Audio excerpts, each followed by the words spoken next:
Bien-aimé dans le Seigneur, je rends grâce à Dieu pour cette merveilleuse écriture et pour cet enseignement que nous sommes en train de recevoir depuis déjà un mois. Et voyez, cette écriture de 2 Corinthiens chapitre 12 verset 14 nous fait ressortir un principe fondamental, un principe très très fondamental. Vous savez, l'amour, quelles que soient les interactions, que ce soit entre un papa et son enfant, entre une mariée et sa femme, et ça nous en avons parlé la fois dernière, l'amour, c'est quelque chose d'essentiel. En fait, c'est la base qui fait tenir une relation. Vous voyez. Et l'exemple qui me vient, c'est comme votre bouteille de gaz dans la maison.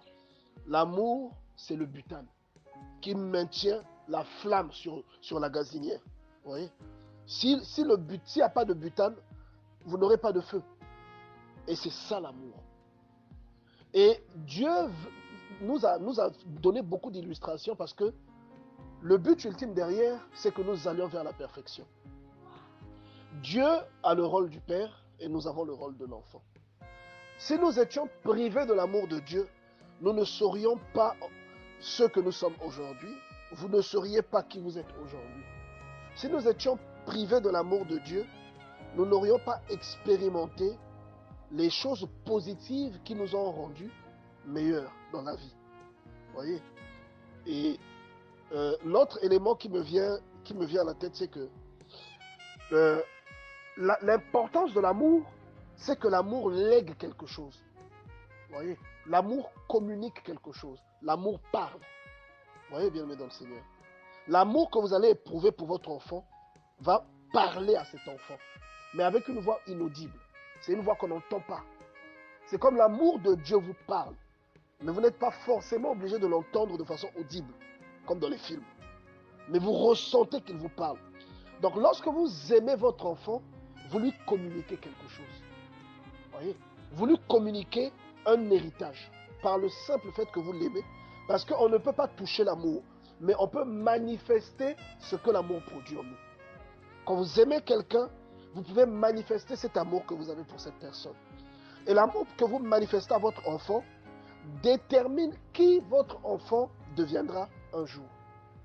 Et je vous ai dit il y a 3 semaines qu'un enfant à qui il manque des repères est un danger potentiel pour la société parce que même dans sa vie d'adulte, il posera des problèmes. Il y a très très peu de personnes qui arrivent à contenir ou à maîtriser ce phénomène-là où tu n'as pas eu de repères mais tu es quelqu'un de bien et de très social. La plupart des gens sont des personnes qui rejettent les autres parce qu'on ne donne que ce que l'on a reçu. Vous voyez. Le Père, comme a dit le frère Francis tout à l'heure, c'est l'image en fait, c'est votre repère. Donc le Père, c'est le repère. Vous voyez. L'amour que votre Père vous porte est une instruction inaudible, une instruction qui n'a pas de son, mais que vous percevez à l'intérieur de vous et qui vous détermine aussi le type de personne que vous devenez. Vous voyez. Et le Père, donc, la façon dont il se conduit va beaucoup influencer la façon dont vous allez vous conduire ou la façon dont vous allez aborder votre vie. Il se peut que dans votre vie, vous retrouviez des choses que vous avez vu faire votre père. Vous voyez. Et pour une fille, par exemple, si votre père est quelqu'un de bien, et si votre père vous inspire quelque chose de positif, vous allez être, vous avez beaucoup de chances de devenir une meilleure femme pour le mari qui va vous épouser.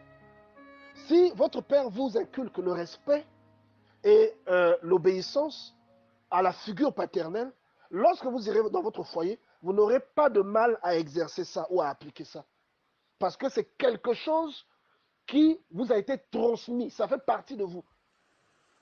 À votre naissance, on vous octroie un acte de naissance qui contient les informations décrivant votre identité. Donc vous avez le nom de votre père avant vos prénoms. Et lorsque vous vous mariez, on vous donne un acte de mariage. Donc, sur l'acte de mariage, il a le nom de votre mari que vous prenez. Si vous vous appelez Ngoma, vous vous appellerez dorénavant Makoso Nengoma. Pourquoi est-ce qu'on vous donne le patronyme de votre mari. Pourquoi? C'est un principe très ancien, bien aimé dans le Seigneur, et même un principe biblique, qui veut que lorsqu'une femme se marie à un homme, elle passe de l'autorité de son père sous l'autorité de l'homme. Donc ce que vous faites à votre fille aujourd'hui, ce que vous lui inculquez, va faciliter le passage de votre autorité vers l'autorité de son mari, et vous aurez rendu un grand service à ce couple que votre femme formera avec cet homme. Vous voyez? Aujourd'hui, si une maman n'aime pas beaucoup son fils, il est très probable que vous retrouviez dans la vie de ce fils un problème affectif vis-à-vis des femmes. Ce n'est pas qu'il n'aime pas les femmes, mais dans ses relations avec les femmes, il y aura beaucoup de désordre. L'amour qu'une maman porte à son enfant va soit le stabiliser, le canaliser et l'exposer vers une relation maritale très stable ou très chaotique. Vous voyez? Or, les gens qui sont nés, par exemple, de femmes prostituées, n'ont pas, la plupart d'entre eux, des très bonnes relations avec des femmes parce qu'ils ont déjà une image faussée, une image dégradée. Donc, un enfant qui voit comment on tape sa maman, un enfant qui voit comment quelqu'un couche avec sa maman, parce qu'il y a des femmes qui font ça malheureusement, des femmes qui font la vie, et l'enfant est dans la maison, l'enfant sait que quelque chose est en train de se passer. Vous allez détruire cet enfant. Et ça, ce n'est pas de l'amour que vous donnez à votre enfant.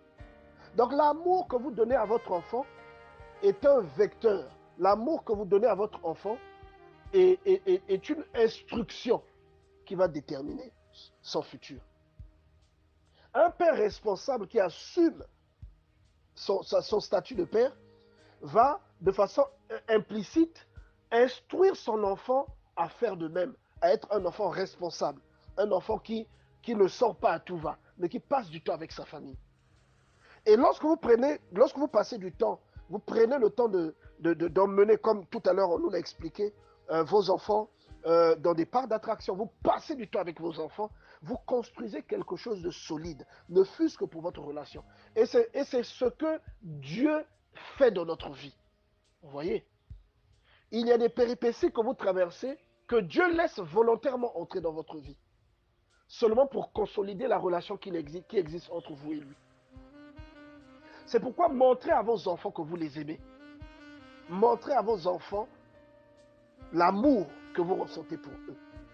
Vous allez former des personnes généreuses dans cette société. Et des pères et des mères formidables, bien-aimés dans le Seigneur. Bien-aimés, il y a des comportements que vous voyez chez vos maris et chez vos femmes qui sont en réalité des blessures qu'ils n'ont jamais guéries, mais des blessures que les parents ont infligées, des blessures qu'ils ont connues pendant leur enfance, mais ils n'ont jamais été guéris de ces blessures-là. Vous voyez? Et chez vous, vous remarquez juste l'attitude de la personne. Vous voyez, par exemple, ça peut être un homme qui boit beaucoup ou un homme qui est violent. Vous vous demandez pourquoi cet homme est violent. Mais en dehors de ce problème de violence, c'est quelqu'un d'attentionné, c'est quelqu'un de gentil. Mais il est violent, il aime battre sa femme. Vous pouvez avoir une femme qui est dans la maison, mais qui est une femme très légère. C'est-à-dire qu'en dehors de vous, elle va coucher avec d'autres personnes. Ça, c'est parfois des blessures qui viennent de très loin. Parce qu'il y a des parents qui couchent avec leurs enfants. Il y a des parents qui détruisent la vie de leurs enfants, bien-aimés dans le Seigneur. Il y a des femmes qui exposent leur nudité devant des jeunes garçons qui sont leurs fils à bas âge, ou il y a même des femmes qui prennent le bain avec leurs enfants parce qu'ils sont en bas âge. Un enfant de 2 ans, de 3 ans se dit c'est un enfant, il ne se rappellera pas. Bien-aimés, vous contribuez à détruire le potentiel de votre enfant. Vous contribuez à détruire l'image que votre enfant aura de la femme. Et vous allez créer ce qu'on appelle une distorsion dans la pensée ou encore dans la compréhension de certains faits de la part de votre enfant. Vous voyez, vous allez dénaturer quelque chose. Il y a des parents qui sont très violents vis-à-vis de leurs enfants. Même lorsque ce n'est pas justifié, ils passent leur temps à battre les enfants. Il y a des parents qui se chamaillent devant leurs enfants, entre monsieur et madame. Et il y a des hommes qui tapent leurs femmes devant leurs enfants. Vous contribuez à détruire la mentalité de vos enfants pour leur vie future. Ce qui aurait pu être leur socle, le socle qui leur aurait permis de devenir des personnes meilleures. Vous, c'est une responsabilité que Dieu vous a donnée, mais vous détruisez cela parce que vous servez vos propres intérêts lorsque vous êtes dans une maison. Lorsque vous avez dans votre vie un homme qui est violent, quand vous allez fouiller dans son passé, vous allez découvrir des choses qui justifieront souvent pourquoi cet homme est violent. Je ne dis pas que c'est à 100% le cas, mais sur 90% de personnes qui manifestent de la violence, ces personnes ont connu une enfance violente. Soit ils étaient régulièrement battus par leur père, soit ils étaient régulièrement battus par leur mère. Il y a toujours quelque chose comme ça. Et ces enfants, même à l'école, c'est des enfants qui manifestent un comportement, parfois où ils se referment sur eux-mêmes. Vous voyez?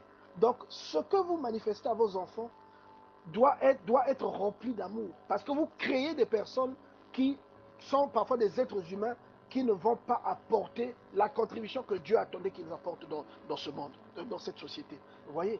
Donc, vous contribuez à créer des personnes égoïstes. Vous contribuez à créer des femmes insoumises. Parce que votre enfant, votre fille, vous a vu discuter, tenir tête à son père. Elle va imiter ce que vous allez faire. Parce que les enfants ne font pas ce qu'on leur demande de faire, mais les enfants imitent ce qu'ils voient. Vous voyez, bien aimé dans le Seigneur. Les enfants reproduisent ce qu'ils voient. Donc, si vous aimez votre enfant, conduisez-vous comme quelqu'un qui aime son enfant. Et cet amour que vous donnez à votre enfant conduira votre enfant, même le jour où il sera adulte, il manifestera cet amour.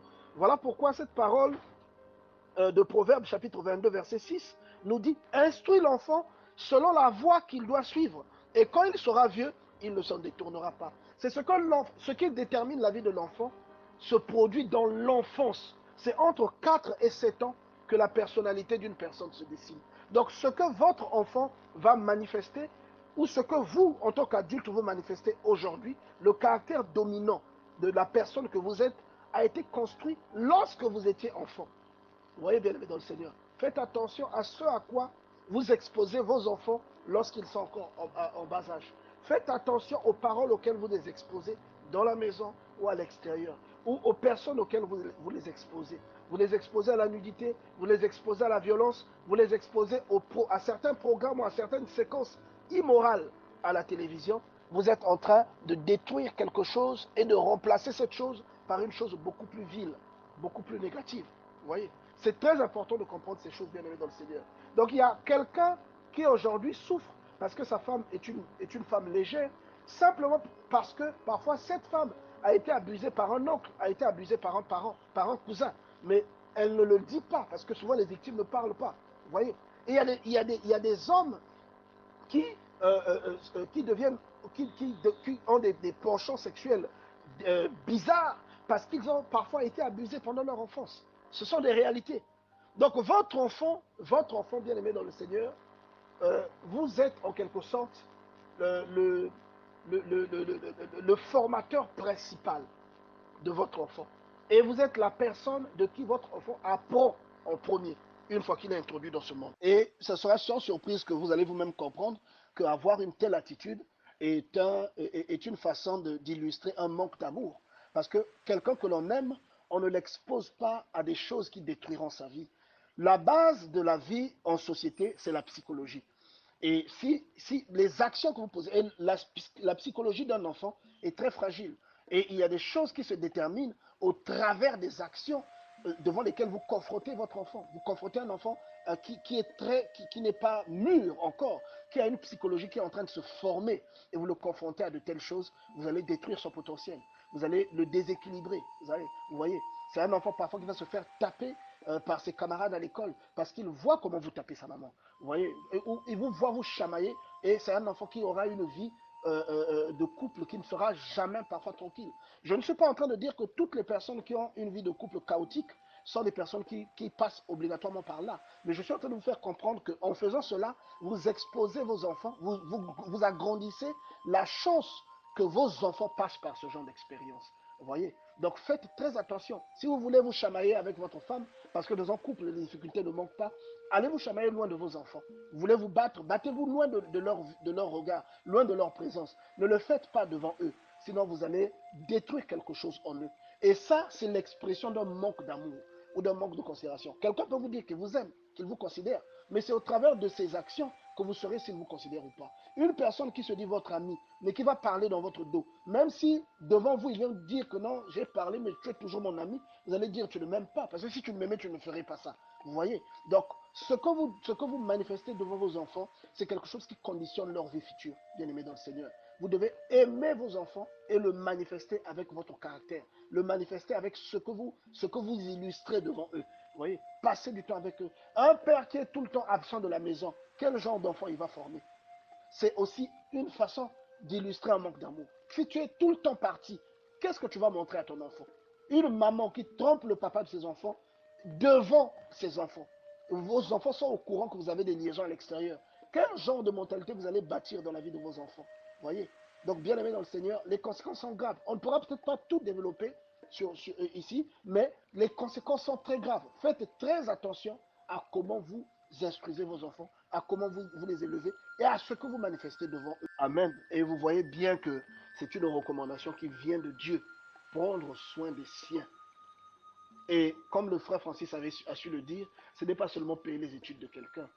Ce n'est pas seulement payer de la nourriture.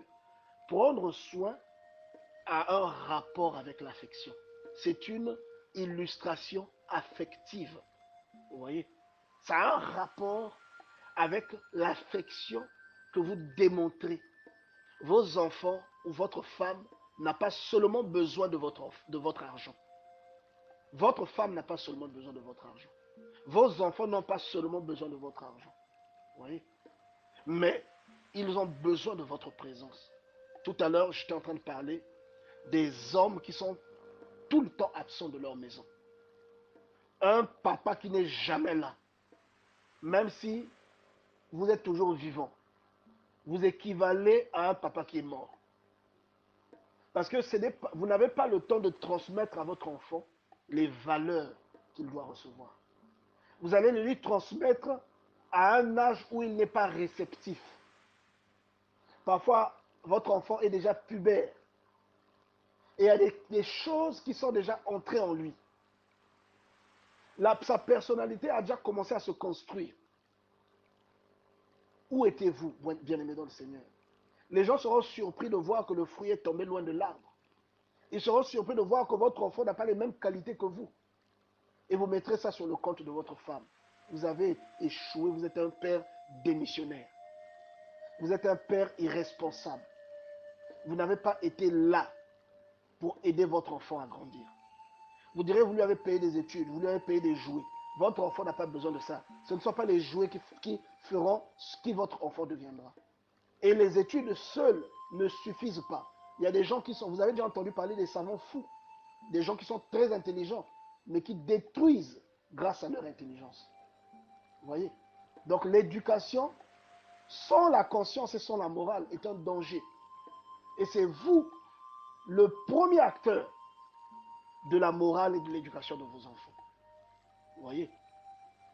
Votre femme est un complément, c'est votre aide. Mais vous êtes le repère. Ce que vos enfants feront dans votre vie dépendra de ce qu'ils verront de vous. Et s'ils ont la grâce de connaître le Seigneur, si vous avez échoué, le Seigneur inspirera vos enfants, ils deviendront des personnes meilleures. Mais entre-temps, il vous tiendra responsable des manquements qui ont engendré les dégâts qu'ils auront posés. Vous voyez? Donc c'est très très important de comprendre que vous devez prendre soin des vôtres. Tu vois, 1 Timothée 5, verset 8. Si quelqu'un n'a pas soin des siens, et principalement de ceux de sa famille, il a renié la foi. Faites attention, chaque parole biblique est remplie vraiment d'ingrédients. Vous voyez? Et dans une simple parole, Dieu peut nous enseigner beaucoup de choses, selon comment le Saint-Esprit conduit quelqu'un. Donc sachez que ce n'est pas parce que vous les déposez, vous les faites déposer en voiture à l'école, ce n'est pas parce que vous leur payez de la nourriture et des vêtements, des jouets, dernier cri, que forcément vous remplissez votre rôle.